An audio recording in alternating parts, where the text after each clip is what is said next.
और चलिए अब खबरों को जानते हैं विस्तार से। और बड़ी खबर इस वक्त राजधानी रांची से आ रही है, जहां डोरंडा ओवरब्रिज के पास इनकम टैक्स कार्यालय के तीसरे फ्लोर पर आग लगने से अफरा तफरी मच गई। तस्वीरें हम आपको दिखाने जा रहे हैं। घटना की सूचना मिलते ही मौके पर पहुंची फायर ब्रिगेड की गाड़ी ने आग पर काबू पा लिया है। तस्वीरें आपके सामने हैं। आग लगने से कार्यालय में कितना नुकसान हुआ है, इसका आकलन अभी किया जा रहा है फिलहाल। वहीं आग कैसे लगी, इसकी भी जांच की जा रही है। तो कार्यालय का ये तीसरा फ्लोर, जहां पर अचानक से आग लगी। हालांकि आग किन वजहों से लगी है, इसकी जानकारी अब तक सामने नहीं आ पाई है। तमाम चीजें तफ्तीश के दायरे में हैं।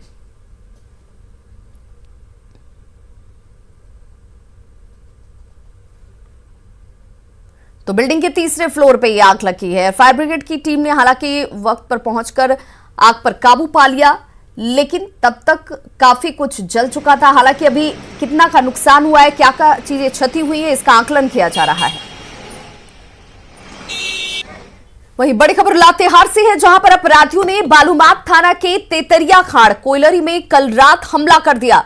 अपराधियों ने कोयलरी परिसर में लगे 5 ट्रकों को आग के हवाले कर दिया। साथ ही जमकर गोलीबारी भी की गई है। इस गोलीबारी में ट्रक ड्राइवर और खलासी को गोली लगी, जिनका प्राथमिक इलाज बालूमाथ अस्पताल में किया गया और उसके बाद उन्हें बेहतर इलाज के लिए रिम्स रेफर कर दिया गया। एक्सक्लूसिव तस्वीरें आपके टीवी स्क्रीन पर इस वक्त। अपराधियों ने बालूमाथ थाने से महज 6 किलोमीटर की दूरी पर इस वारदात को अंजाम दिया है। सीसीएल की इस कोयलरी पर पहले भी कई बार रंगदारी को लेकर के हमला किया जा चुका है और एक बार फिर से नक्सलियों की तरफ से इस करतूत को अंजाम दिया गया। इस वारदात के बाद आसपास के क्षेत्रों में दहशत का माहौल जो है वो साफ नजर आ रहा है। लोग इसे लेकर के भयभीत नजर आ रहे हैं। इस वारदात के पीछे सुजीत सिन्हा गैंग का हाथ बताया जा रहा है। हालांकि ये तमाम चीजें अभी अंदेशे के तौर पर सामने आ रही है। इस वक्त सुजीत सिन्हा जमशेदपुर के घाघेरी जेल में बंद है। राजधानी रांची में नक्सली गतिविधियां इस वक्त बढ़ गई हैं और लगातार कारोबारियों को टारगेट कर उनसे रंगदारी की मांग की जा रही है। हिंद पीढ़ी के एक व्यवसायी से पीएलएफआई के नाम पर नेट कॉलिंग कर 1 करोड़ रुपए की रंगदारी की डिमांड की गई है।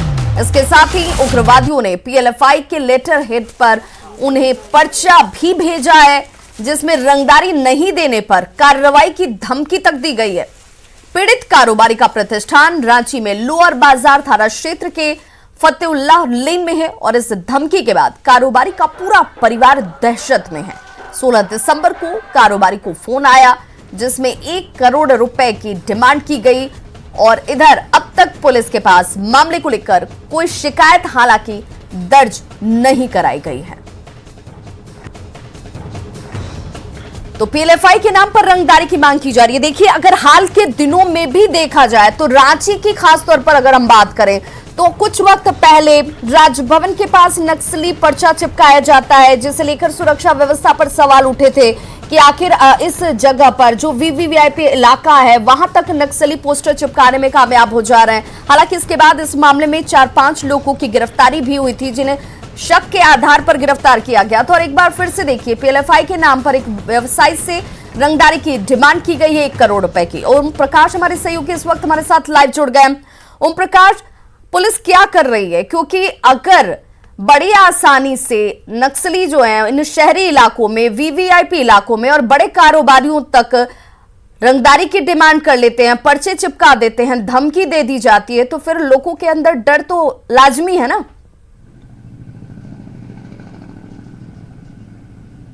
जी, जाहिर तौर पर विवाद जिस तरह से हाल के दिनों में लगातार जो पीएलएफआई की तरफ से धमकी हैं वो इन दिनों देखने को मिल रही है। राजधानी रांची में ये कोई पहला मामला नहीं है। इससे पहले भी दर्जन भर करीब मामले हो चुके हैं, जिसमें पुलिस के हाथ ज़्यादातर मामलों में खाली हैं। आपको बता दें कि धुरवा थाना क्षेत्र में भी 2 कारोबारियों से जो टेंट व्यवसायी से थे उनसे भी 50 लाख की रंगदारी मांगी गई थी। वर्चुअल कॉल के द्वारा ये रंगदारी मांगी गई थी और आपको हम बताना चाहेंगे कि वर्चुअल कॉल मामले में पुलिस के हाथ जो हैं वो कहीं ना कहीं पूरी तरह से मतलब बंधे हुए नजर आते हैं। उन मामलों में पुलिस की जो स्थिति है, जो कार्यशैली है, उस पर सवाल भी उठते रहे हैं। उसमें कुछ इसी तरह का मामला फिर एक बार फतुल्ला रोड में देखने को मिला है, जहां पर एक कारोबारी को सीधे तौर पर धमकी दी गई है, पर्चे भी भेजे गए हैं घर पर और फौजी कार्रवाई की भी धमकी दी गई है। मामले में 1 करोड़ की रंगदारी मांगी गई है। हालांकि व्यवसायी की तरफ से मौखिक रूप से शिकायत तो की गई है, लेकिन अब तक कोई लिखित आवेदन जो है पुलिस के अनुसार ये माना जाए कि नहीं इस मिला। वक्त साइबर क्रिमिनल्स जो हैं वो नेट कॉलिंग के जरिए इन रास्तों का इस्तेमाल ज्यादा कर रहे हैं और सहजता से कर रहे हैं, जब उन्हें पता है कि उन्हें ट्रेस कर पाना या उन्हें पकड़ पाना इतना आसान नहीं होगा। पुलिस अपनी बाध्यता गिनाती हुई नजर आएगी।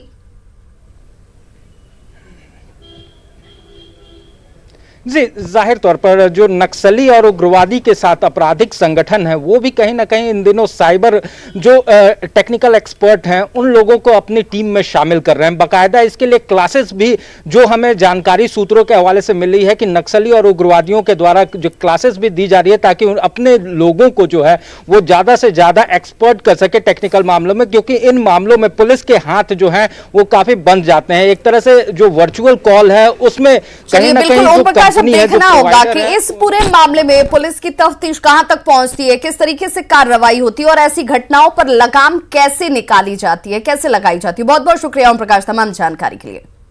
इधर नक्सलियों पर नकेल कसने के लिए झारखंड पुलिस ने संयुक्त अभियान की शुरुआत जरूर कर दी है। 1 करोड़ के इनामी अनंता महाराज प्रमाणिक अमित मुंडा की खोज इस दौरान की जा रही है। ये वो नाम है जिन्हें लेकर के पुलिस की तरफ से इस वक्त कवायद बहुत तेज की गई है और इस ऑपरेशन में खूंटी, रांची और सरायकेला पुलिस के साथ कोबरा बटालियन, एसएसबी और जिला पुलिस के जवान भी शामिल हैं। जंगलों में कोबरा, एसएसबी और जिला पुलिस के जवानों को लगाया गया है जो लगातार गश्ती कर रहे हैं। हाल के दिनों में नक्सलियों की बढ़ती धमक के बीच प्रशासन के इस ज्वाइंट ऑपरेशन को काफी अहम माना जा रहा है।